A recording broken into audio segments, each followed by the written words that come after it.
저는 이 쉼터에서 쉼터를 도우면서 인생길을 가고 있고, 여러분은 인생길을 잠시 쉬다가 이곳에 오셔서 쉬기도 하고, 그래서 만났다 헤어지고 만났다 헤어지고. 근데 그 기간 동안에 우리는 무엇을 남겼고 또 상대방에게 어떤 영향을 미쳤느냐. 조금 더 크게 보면 우리의 인생길에 있어서 나는 어떤 사람으로 살았느냐 하는 거죠. 그래서 다른 사람에게 아주 유익하고 하나님을 소개하는 일을 했기도 했고, 어떤 사람은 오히려 반대로 하나님과 멀게 만들어 버리기도 하고. 그래서 이러한 만남은 참 중요한 것 같아요. 나는 어떻게 살았으며 다른 사람들에게는 어떤 영향을 미치고 있는지.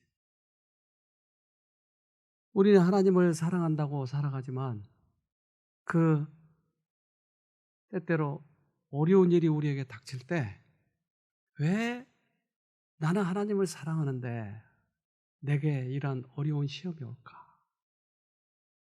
그래서 보이지 않는 부분들을 열어서 왜 그러한 일들이 나에게 닥칠까를 살펴보는 것입니다. 하늘에서는 전쟁이 있었어요.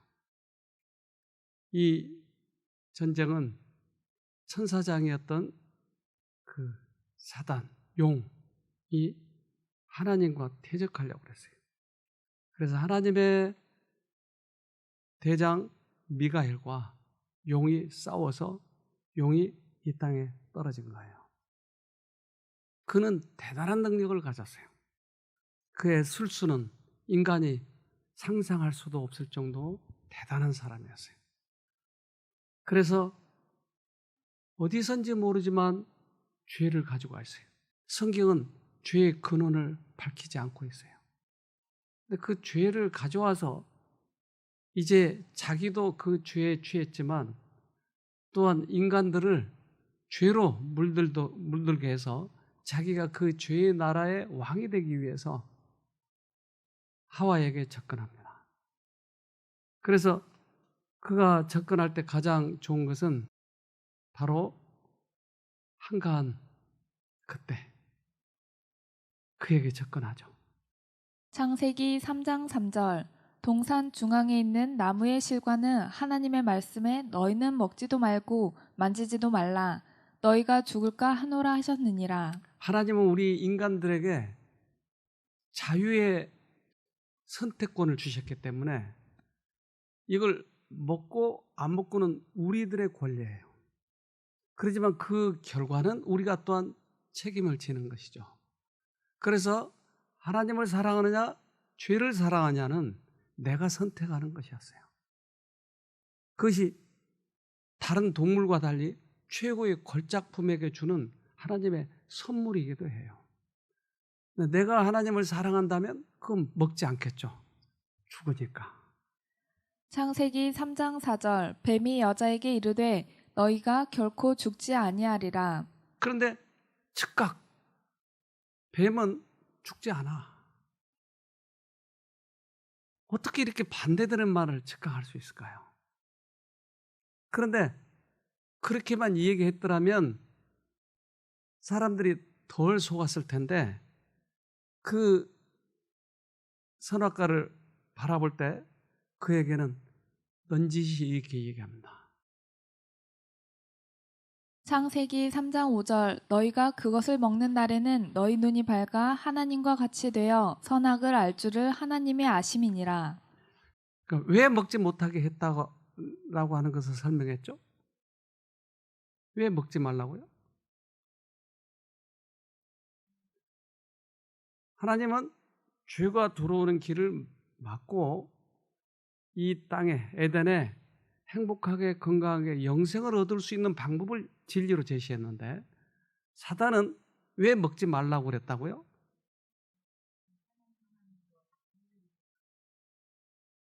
눈이 터져버리면 하나님처럼 돼버리니까. 그래서 그의 욕망에 자극을 시켰어요. 그가 죄가 들어오고 하나님과 대적하는 날 그는 떨어졌어요. 그가 하나님과 비길이라 했어요. 그의 주특기를 거기에 사용한 것이었어요. 그런데 그 말을 듣는 순간 하와가 갈등을 했겠죠. 아, 하나님이 그래서 못 먹겠구나. 그 순간 그에게 선악과가 달리 보였어요. 창세기 3장 6절 여자가 그 나무를 본즉 먹음직도 하고 보암직도 하고 지혜롭게 할 만큼 탐스럽기도 한 나무인지라. 여자가 그 실과를 따먹고 자기와 함께한 남편에게도 주매 그도 먹은지라. 최초로 죄가 들어오는 지금 그 과정이죠. 그러면 우리들에게도 어떻게 들어올까요? 아, 죄가 저런 식으로 들어오겠네요. 감정과 생각과 또한 다른 기가 막힌 어떤 변명거리, 이런 것들을 통해서 들어오겠네요.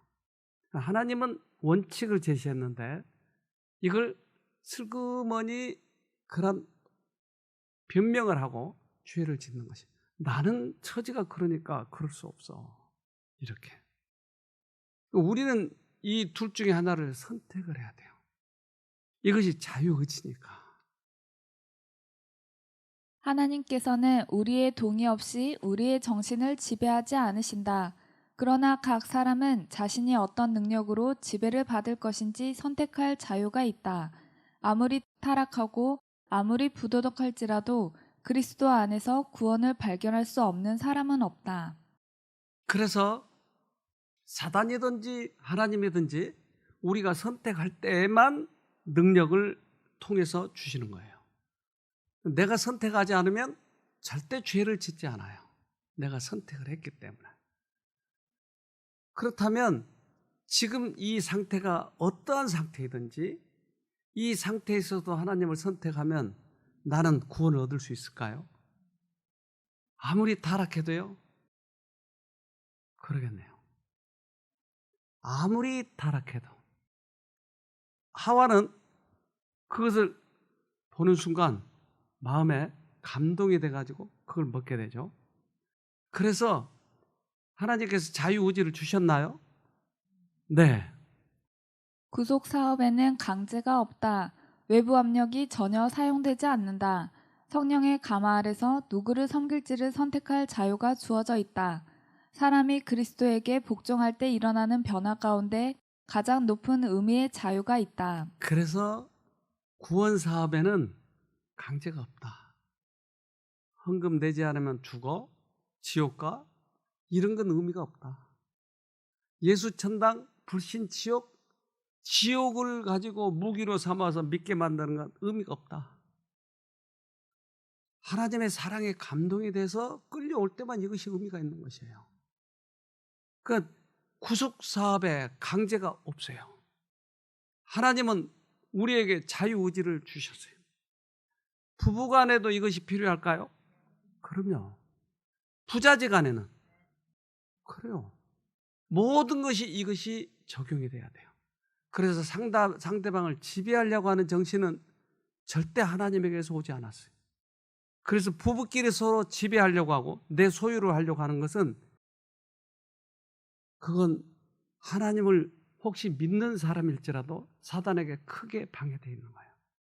예. 절대 부부간에 서로 지배해서 서로 사랑할 수 없어요. 이것은 잠깐의 어떠한 그 소유된 어떤 쾌감을 얻는 것이지, 욕망을 채우는 것이지 온전한 사랑을 유지할 수 없어요. 부부간에도 서로 완전한 자유 속에서 사랑을 하는 것이 사랑의 극치를 맛보게 됩니다. 그래서 강제하지 마세요. 자녀도 강제하지 마세요. 그런 것이 마치 행복인 것처럼 착각하면 나중에 큰 코 다칩니다. 아담과 하와는 서로 같이 다녔어요. 그래서 같이 다니면 기쁘고 좋겠죠? 근데 혹시 떨어져 있을 때도 있을까요? 얼마만큼? 네? 기도할 때. 같이 하면 안 되죠. 어떤 경우에는 미국에 몇 년씩 가 있는 거예요. 부부가 떨어져서. 이거 뭐라고 그러죠? 이거? 기러기 부부. 저는 미국 종종 가봐요. 미국 가면 기러기 부부들이 의외로 많이 있어요. 근데 그들의 결과가 그렇게 좋지 않았어요. 그러니까 남녀 간에 처녀들도 총각들도 결혼하지 않고는 오래 늙기까지 살잖아요. 별 탈이 없어요. 근데 결혼을 하고 나서 헤어지면 이게 유혹이 오는 거예요, 이상하게. 그래서 요 사이에 누가 삐죽고 들은 사람들이 있어요. 누구한테 배운지 아세요, 그거? 사단한테 배웠어요. 그리고 하와에게 접근한 거예요. 무지한 부부를 위하여 마련된 아름다운 가정을 바라볼 때 사단의 질투는 불타올랐다. 그는 그들을 타락시켜 하나님에게서 떠나게 하고 그들을 자신의 세력 아래 예속시켜 세상의 소유권을 얻어 이 땅 위에 지극히 높으시 하나님을 대항하는 자신의 나라를 건설하고자 결심하였다. 네. 그래서 부부가 행복하게 사는 모습을 보니까 질투가 나서 견딜 수 없는 거예요. 그래서 혼자 있을 때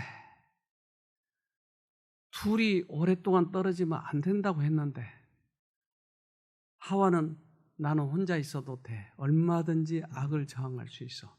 그때 사단이 접근한 거예요. 그는 남편 곁에 가까이 있지 않을지라도 자신은 안전하다고 생각하였다.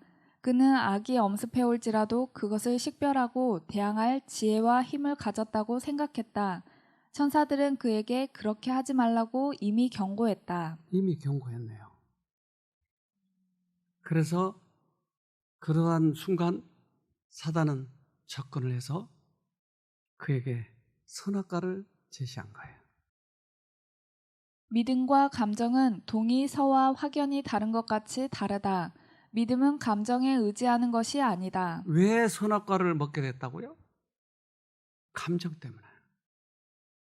믿음과 감정은 전혀 다른 것이다. 흥분했다고 해서 내가 예수님을 만난 것이 아니다. 진리가 내 안에 있느냐 없느냐지, 믿음으로 붙드냐 아니냐지, 내가 조금 기분이 좋았다, 구원 받은 것 같아, 이런 거 가지고는 아니다. 그래서 하와를 꼬실 때 결국은 감정으로 꼬신 것이, 이건 사단 것이었어요. 굉장히 믿음이 충천해진 것처럼 그렇게 올라갔어요. 선악과 먹고 나서 굉장히 지혜로운 것 같이 어느 정도 됐어요. 그러나 그것은 잠시 순간이었고 감정이었어요. 믿음은 그렇게 나타나지 않아요. 믿음은 우리들의 생애 속에 시금석이 있어요. 예수님이 계셨을 때 이 시금석, 그것은 뭐예요? 그의 열매로 그들을 알지니라. 이것만이 유일한 시금석이었어요. 흥분이 아니었어요. 그래서 예배 시간에 계속 기타 치고 장구 치고 해가지고 붕붕붕 뜨게 만드는 건 누구 방법이냐는 거예요. 예배는 우리 안에 마음이 기쁘고 예수님께 대한 찬양이 있고 할 때 거룩하게 노래를 부르는 거예요. 그런데 흥분을 자아내기 위해서 전기 기타로 막 쿵쿵쿵쿵 해버리면 사람이 이상하게 그 음악에 이게 도취가 되는 거예요. 그러면 이상하게 같은 말이 반복하게 나오는 거예요. 랄랄랄라 룰루룰루 이렇게 막 나오는 거예요. 방언이 터져버린 거예요. 이것이 과연 예배냐는 거예요. 진리는 주님이 우리 마음에 오시면 큰 평안이 와요. 그 흥분이 아니에요. 그게. 그리고 그분이 우리 안에 내재하실 때 나타나는 증상들이 있는 것이죠. 그래서 그 감정에 빠지면 그게 미끼를 먹은 거예요. 붙잡혀 가는 거예요. 베드로후서 2장 19절 저희에게 자유를 준다 하여도 자기는 멸망의 종들이니 누구든지 진 자는 이긴 자의 종이 됨이니라. 그 감정에 빠진 자는 그의 종이 되는 거예요. 네.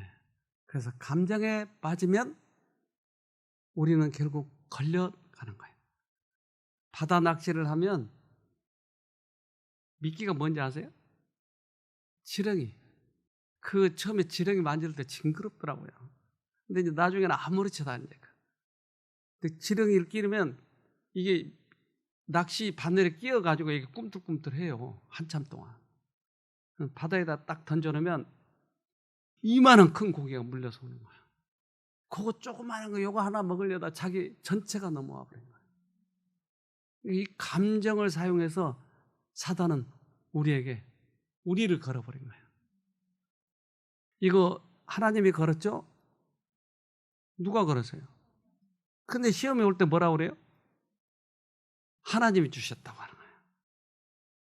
야고보서 1장 13절 사람이 시험을 받을 때에 내가 하나님께 시험을 받는다 하지 말지니 하나님은 악에게 시험을 받지도 아니하시고 친히 아무도 시험하지 아니하시느니라. 네. 그래서 뱀이 알을 낳잖아요. 알은 뭐가 낳아요? 새가 낳는 거예요. 그러니까 뱀이 알을 낳는다? 어쩌면 사단은 에덴 동산에서 가장 아름다운 동물을 골랐을 거예요. 황금빛 날개를 가지고 펄럭이는 이 뱀. 그래서 그에게 들어가서 아주 아름다운 노래를 하면서 그리고 하와에게 접근했을 거예요. 그래서 그가 이제 하와를 꼬셔서 죄를 매개하는 매개자가 돼버렸기 때문에 그 뱀, 그 황금 날개를 가진 그 새가 나쁜 게 아니고 이걸 상징적으로 저주를 만드는 거예요. 그것이 그래서 땅에 기게 만들었어요. 그렇지만 그의 원래 알을 낳기 때문에 지금도 뱀은 계속 알을 낳는 거예요. 하와에게 가장 접근할 수 있는 최고의 방법. 그의 마음속에 이제 그 죄가 들어왔기 때문에 그는 죄를 좋아하게 됐어요. 여러분들이 죄를 좋아하는지 아닌지 어떻게 알 수 있어요? 벌써 눈 보면 알죠?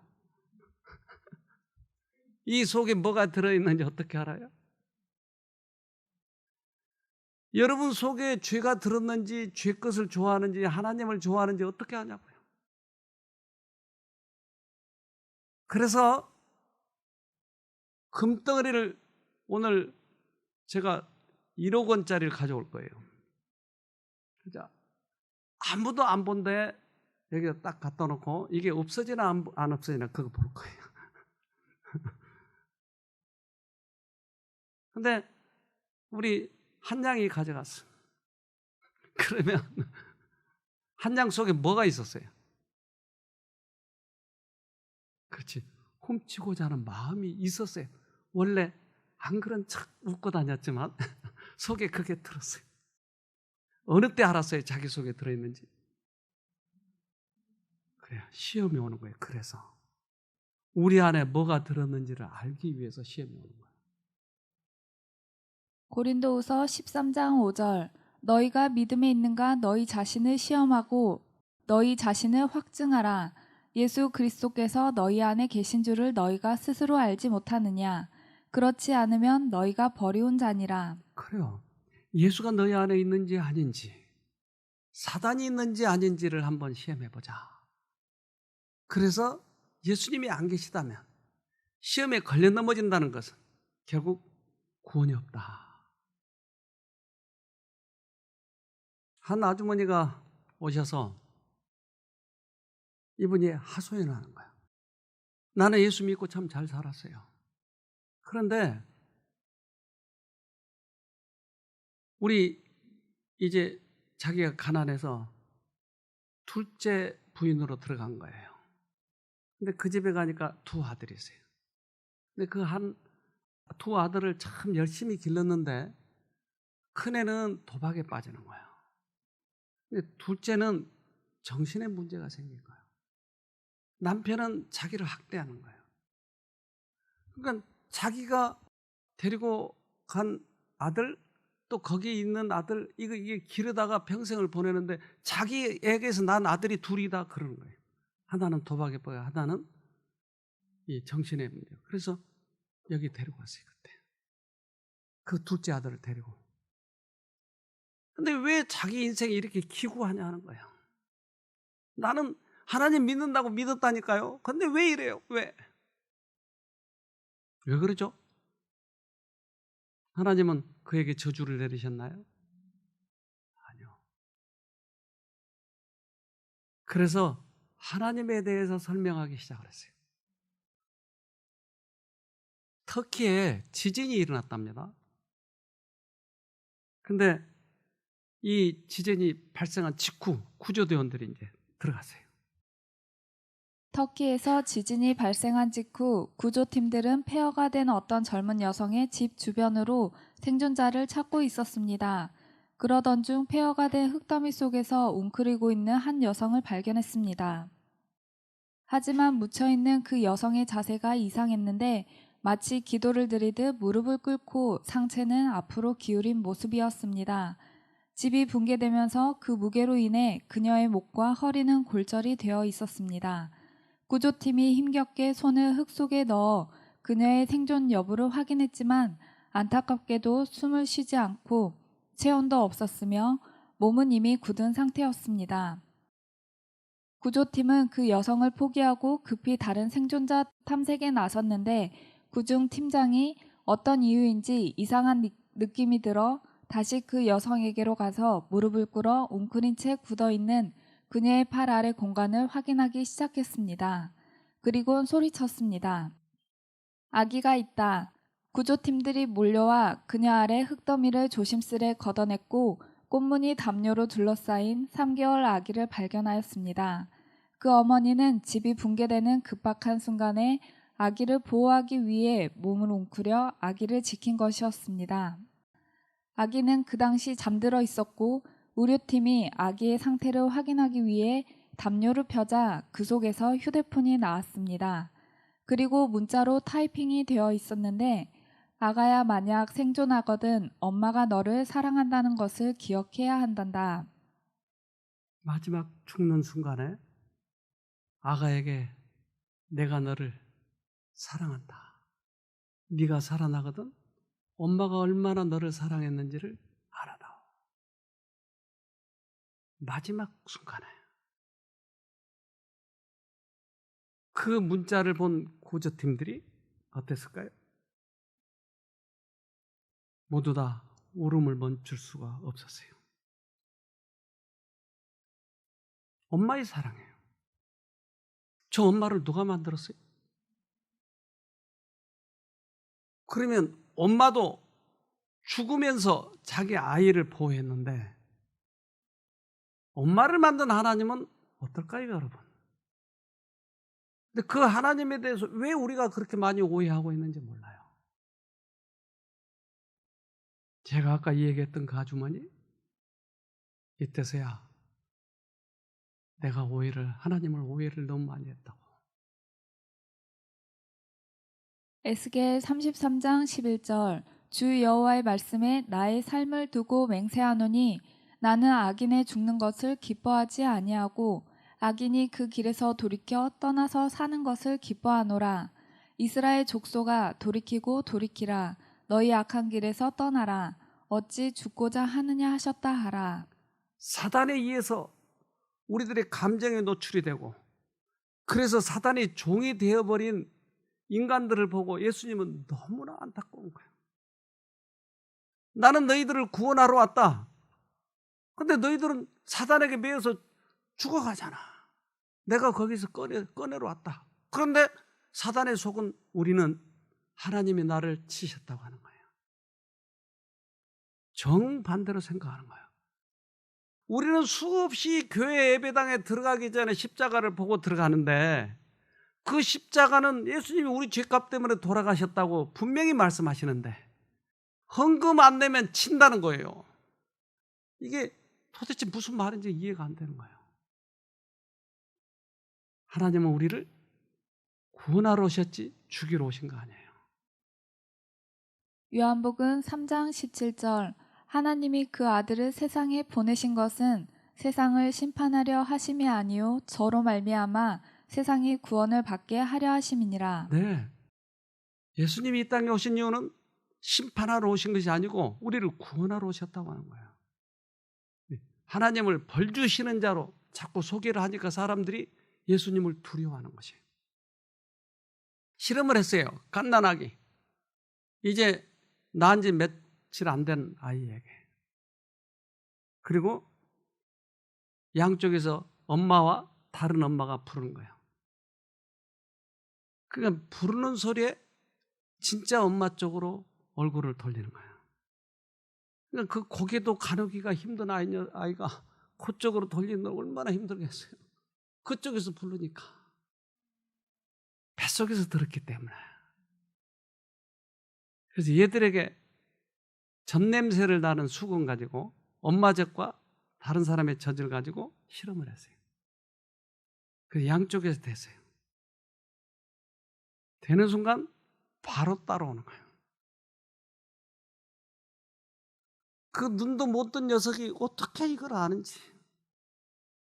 그래서 이제 바꿔봤어요. 위치를 바꿔봤더니 즉각 그쪽으로 돌아가는 거예요. 그럼 먹으려고 저렇게 애를 쓰는 거예요.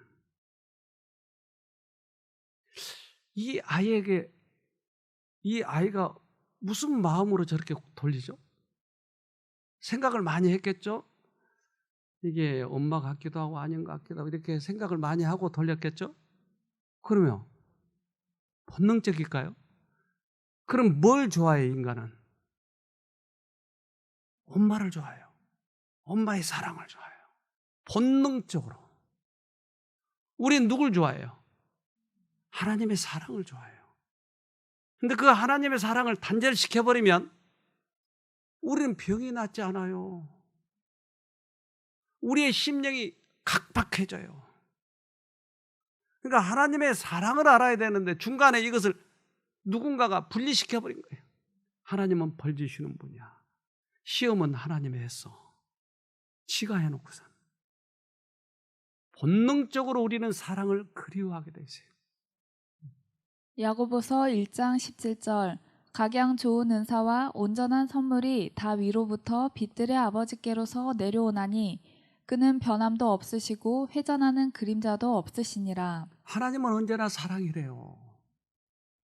회전하는 그림자도 없대요.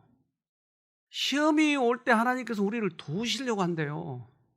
우리에게 자유의지를 줬기 때문에 우리가 선택하기를 원한다는 것이에요. 하나님이 벌 주시는 것이 아니고. 그래서 사람들이 이걸 잘 이해를 못하고 받아들이지 않으니까 하나님이 인간의 옷을 입고 와버렸어요. 그리고 하나님을 보여줬어요.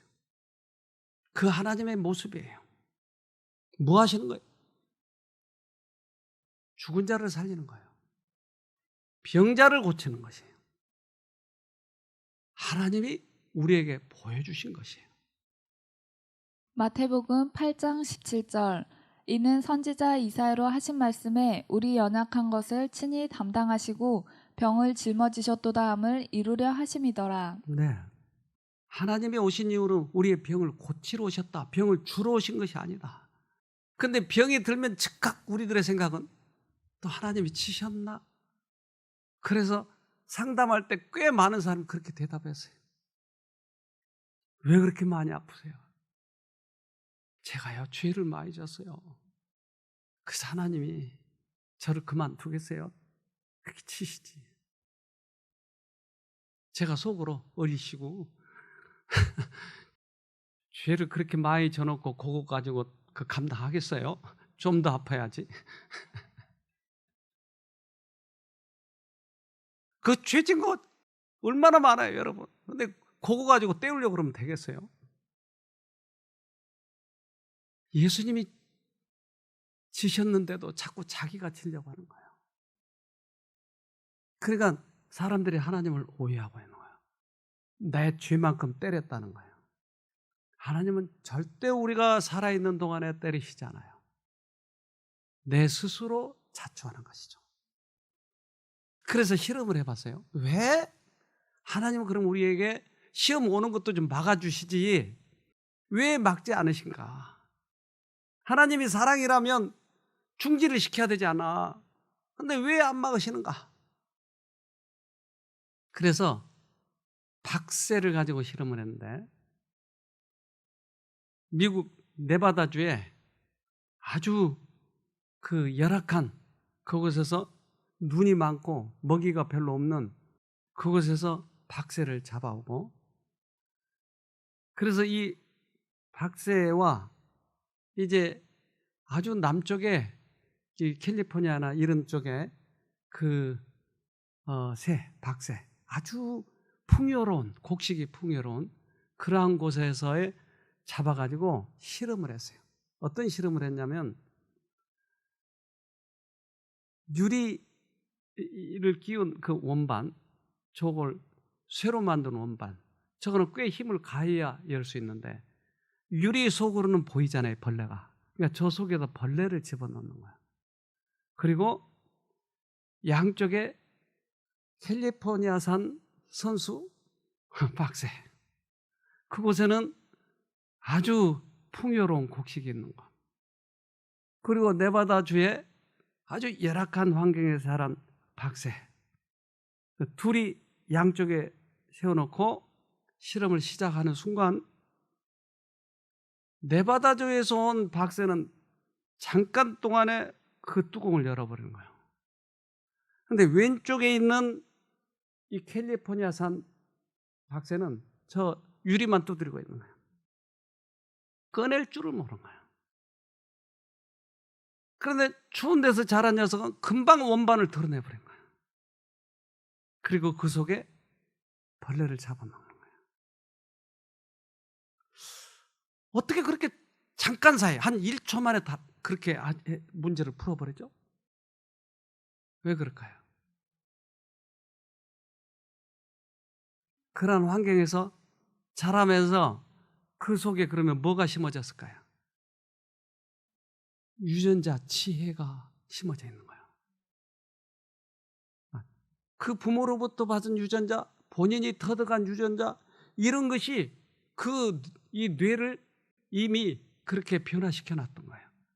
그러니까 아무리 어려운 환경 속에서도 쉽게 문제를 해결해 버린 거예요. 왜 시험이 와요?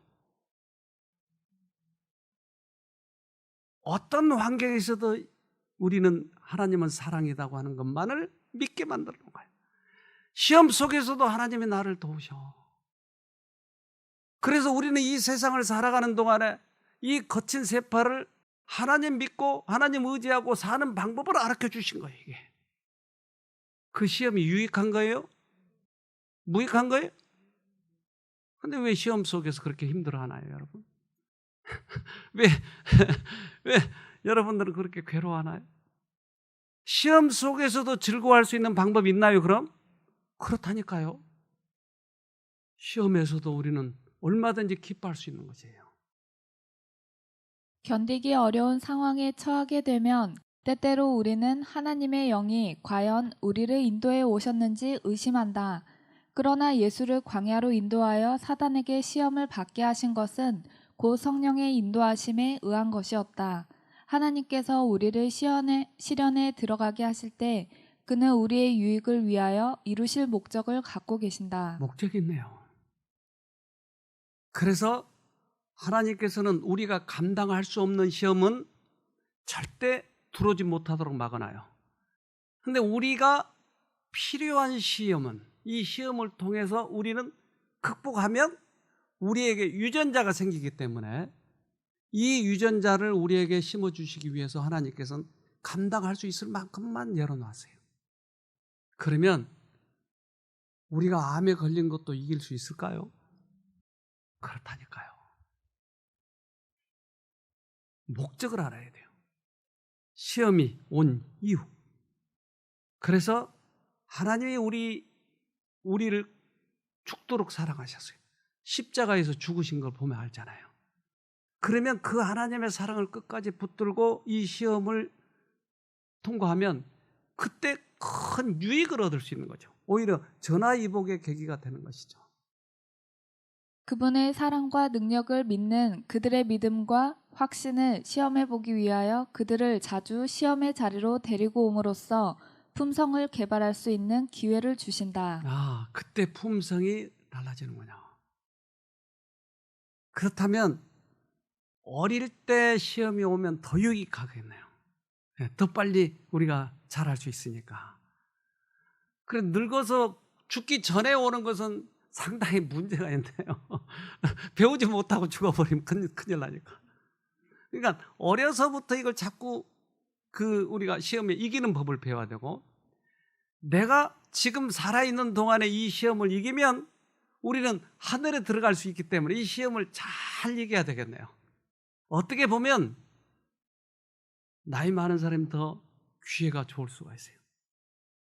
왜냐하면 조금만 살아도 되니까 이 기간 동안 이기면 바로 들어가니까 우리는. 그렇잖아요? 네. 그래서 연세 많으신 분 절대 이것에 대해서 후회하시지 말고 지금만 잘 풀면, 문제 풀면 바로 우리는 고시 합격합니다. 네. 그래서 왜 대장장이들이 저렇게 쇠를 두들겨요?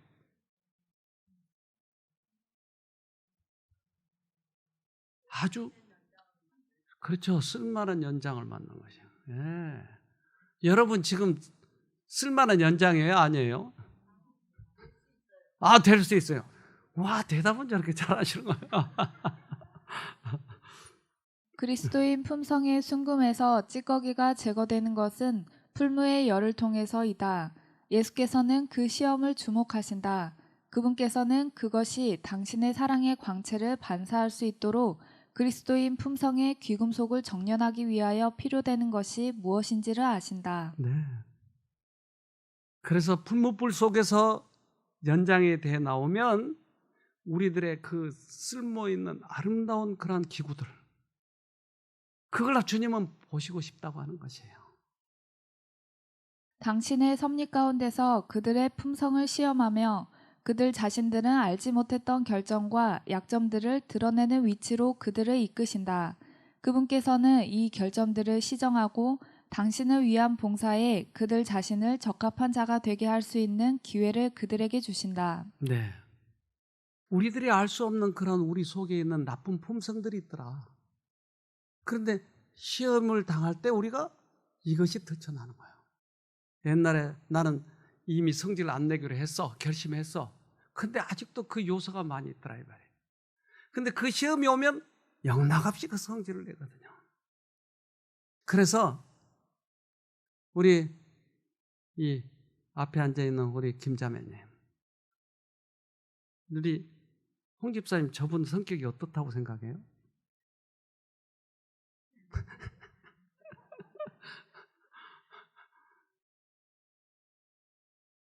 말씀을 못 하시네. 난 저분 성질이 안 좋다고 생각해요. 변호할 마음 없으세요?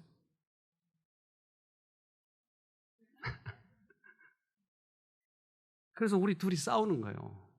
저분은 자꾸 성질이 좋다고 그러고 나는 안 좋다고 그러고. 그래서 우리 싸움이 붙었어요 이제. 그러면 데려다가 한번 성질나게 해보자. 맞는지 틀린지. 그래서 딱 찍히면 데리고 나오는 거예요 이제. 그래서 마운드로 올려놓는 거예요. 그래서 공을 던져보게 하자. 내 말을 들으면 분명히 맞는 거고 저분 얘기를 들으면 틀리는 거예요. 그래서 사단은 악착같이 끌어다가 시험의 자리에 올려놓는 거예요. 자기 말을 입증시키기 위해서. 그래서 우리에게 시험이 오는 거예요. 그럼 이때 어떻게 해야 돼요, 여러분? 그렇죠? 계속 하나님을 바라보면서 이겨야죠. 근데 너무나 고통스러우니까 내 마음대로 던져버려요. 그러면 치는 거예요. 시험과 어려움 중에 있는 사람이 그의 시선을 그리스도께 고정시키고 하나님의 선하심과 인자하심을 이야기하면서 하나님을 가까이 하면 예수께서 그를 가까이 하실 것이며 그가 거의 참을 수 없다고 생각한 성가신 일들이 떠나버린다. 네. 그 시험 가운데 있을 때 불평하고 나를 원망하고 하나님은 사랑 아니야 이러면 계속 시험이 가는 거예요. 그런데 그 와중에 하나님을 찬송하고 하나님은 절대 그러신 분이 아니야. 그러면 어느덧 문제가 없어져 버린대요. 왜? 시험을 통과했으니까. 사단이 그렇게 공격을 해가지고 시험 자리에 갖다 놨는데 얘가 엉뚱한 소리를 하는 거예요. 그러니까 얘 안 되겠다. 시험 그만하자. 그래서 나는 너무나 어려운 시험을 당하고 있어. 그 순간 우리는 하나님을 찬송해야 되는 거예요. 야고보서 4장 7절로 8절. 그러므로 여러분 자신을 하나님께 드리십시오. 마귀를 대적하십시오. 그러면 마귀는 도망칠 것입니다. 하나님께 가까이 나오십시오. 그러면 하나님께서도 여러분을 가까이 하실 것입니다. 여러분은 죄인입니다. 그러므로 여러분의 삶 가운데 죄를 깨끗이 씻으십시오. 여러분은 하나님과 세상을 동시에 쫓으려고 하고 있습니다. 정결한 마음을 품기 바랍니다. 마귀를 대적하래요. 그럼 마귀가 도망간대요. 어떻게 해요? 우리 주먹 있어요, 여러분? 그럼 어떻게 대적하려고 그러세요? 예수님을 부르면 되네요. 그러니까 끊임없이 우리들의 생각을 예수님께 고정시키면 마귀가 필요 없으니까 이제 그만하자. 쟤는 안 되겠다. 도망가는 거야. 그런데 우리의 선배 중에서 실패했다, 성공했다 이런 사람들이 많이 있더라. 히스기야 왕이 있었어요. 히스기야. 근데 이 왕은 몹쓸병에 걸렸어요. 그래서 하나님 앞에 무릎 꿇고 기도하니까 하나님이 그래 그럼 내가 너 15년 더 살려줄게. 네.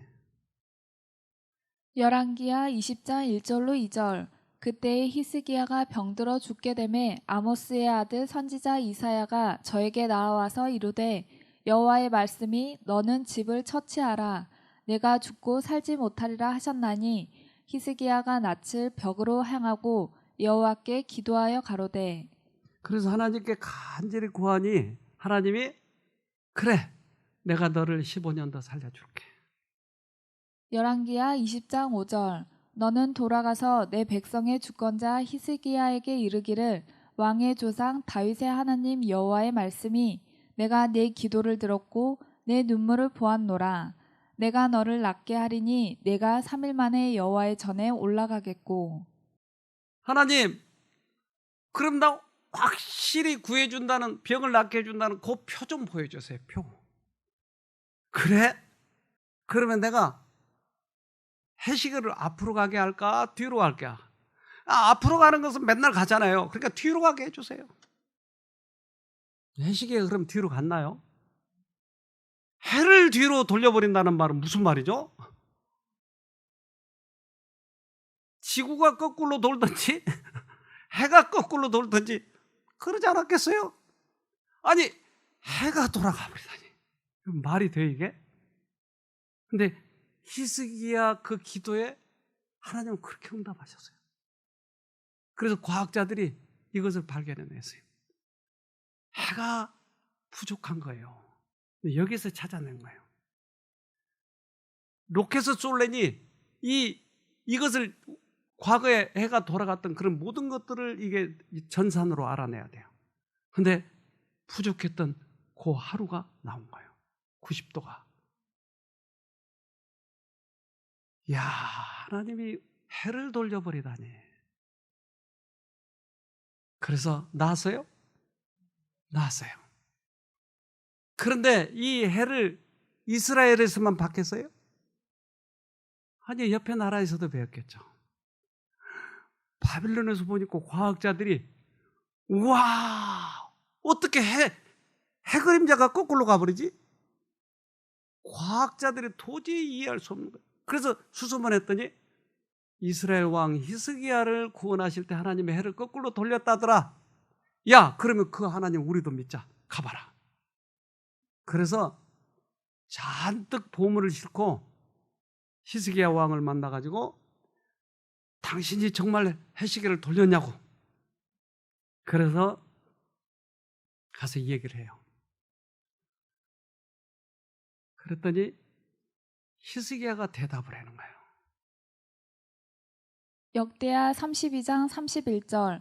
그러나 바벨론 방백들이 히스기야에게 사자를 보내어 그 땅에서 나타난 이적을 물을 때에 하나님이 히스기야를 떠나시고 그 심중에 있는 것을 다 알고자 하사 시험하셨더라. 자, 이게 이제 히스기야가 사단에게 걸려든 거예요. 그러니까 믿음으로 해를 옮겨놨다고요. 근데 사단은 안 믿는 거예요. 정말 제가 하나님 믿어요? 그럼 믿지 않냐? 믿으니까 나한테 기도했지. 그러니까 시험해보자고요. 제가 내 것인지 하나님의 것인지 한번 시험해보자고요. 그러니까 하나님께서는 얘가 시험을 감당할 수 있을 만한 것을 허락하셔서 바벨론의 최고로 말 잘하는 자, 알랑방구 잘 끼는 녀석들, 얘들을 보낸 거예요. 왕이시여, 왕은 대단한 왕이십니다. 어떻게 그렇게 해도 돌릴 수 있어요? 어떻게 그렇게 하셨습니까? 어떻게 그렇게 하셨습니까?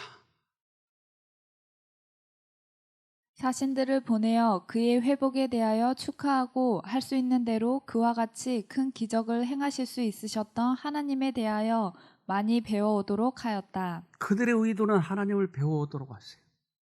네, 히스기야는 뭘 보여줬어요? 열왕기하 20장 13절.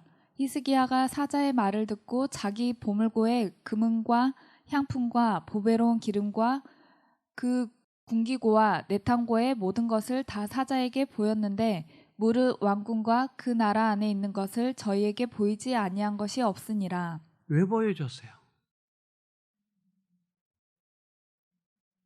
지금 이 사람들은 뭐하러 하세요? 하나님을 배우러 하세요.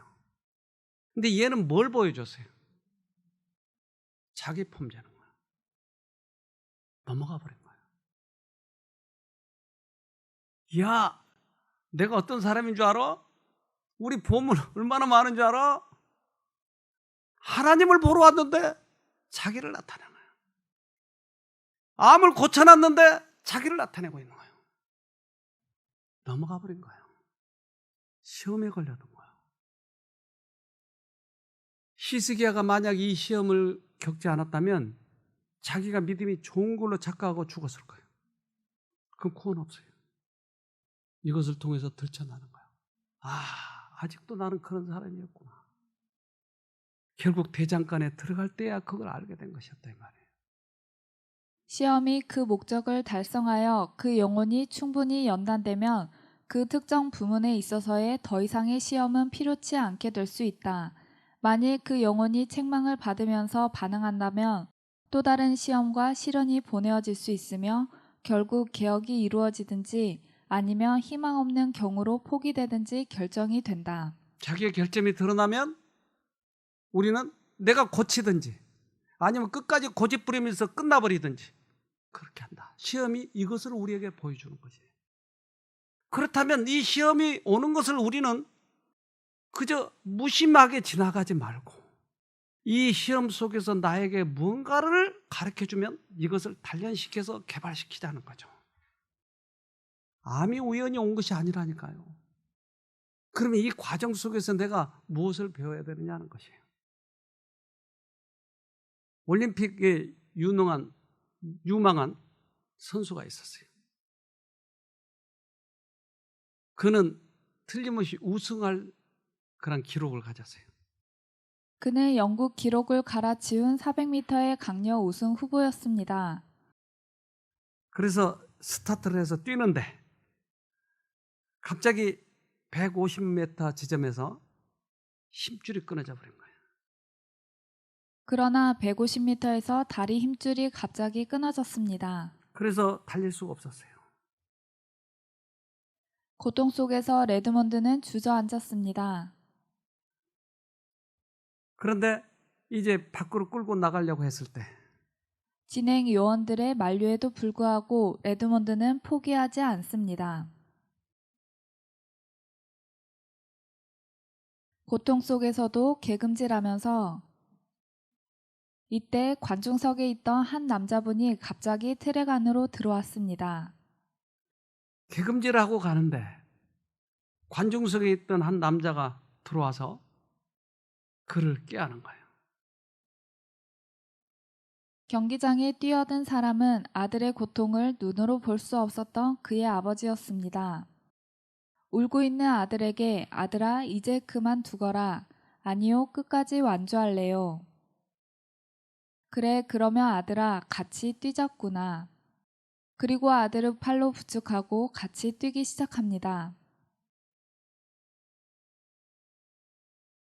결승전까지 아들이 완주하도록 아버지는 도왔습니다. 이 광경을 지켜보던 수많은 사람들은 일어나 기립박수를 보냈습니다. 왜 그들이 기립박수를 보냈을까? 수많은 관중들이. 사람들은 1등한 선수보다 끝까지 완주해낸 레드몬드에게 더 열광했습니다. 고통 속에서 눈물을 흘리며 완주를 끝까지 할 수 있었던 이유는 쓰러진 레드몬드를 부축했던 아버지의 강한 사랑 때문이었습니다. 근육이 끊어져 고통 속에 괴로워하는 아들의 얼굴이 아버지를 경기장 안으로 들어오게 만들었습니다. 우리는 인간으로 살기 때문에 트랙 안에서만 돌아야 돼요. 그러나 우리 아버지 하나님은 트랙 밖에서 지켜보고 계시는 거예요. 우리가 고통 속에 힘들어할 때 아버지는 들어와서 도울 수밖에 없는 것이에요. 그래서 그분을 트랙 안으로 끌어들인 거예요. 그리고는 어깨 동무를 하고 같이 뛰는 거예요. 아들아, 그럼 같이 뛰자꾸나. 우리는 암의 고통, 습관의 고통, 중독의 고통, 이런 고통 때문에 견딜 수가 없는 거예요. 우리는 쩔룩거리면서 갈 수밖에 없는 거예요. 그러나 우리 아버지는 그런 모습을 보고 트랙 안으로 들어오시는 거예요. 그분의 사랑이 들어오게 할 수밖에 없었던 것이에요. 이제 우리는 혼자 뛰지 않는 거예요. 그분과 같이 뛰는 거예요. 시험에 걸려 넘어졌을 때 아버지를 보세요. 그러면 그분이 우리를 안고 뛰는 것이에요. 마태복음 1장 23절 보라 처녀가 임신하여 아들을 낳을 것이며 사람들이 그의 이름을 임마누엘이라고 부를 것이다. 임마누엘은 우리와 함께 계시는 하나님이라는 뜻입니다. 아, 임마누엘이 계셨네요. 시험에 걸려 넘어졌을 때 임마누엘이 옆에 계시다고 하는 것이에요. 우리는 인생길을 가기 때문에 트랙 안에서밖에 돌 수밖에 없는데 천사는 트랙 밖에 있다고 하는 것이에요. 아버지는 트랙 안으로 들어올 수 있다고 하는 것이에요. 그래서 언제나 우리를 도우실 수 있는 분이에요.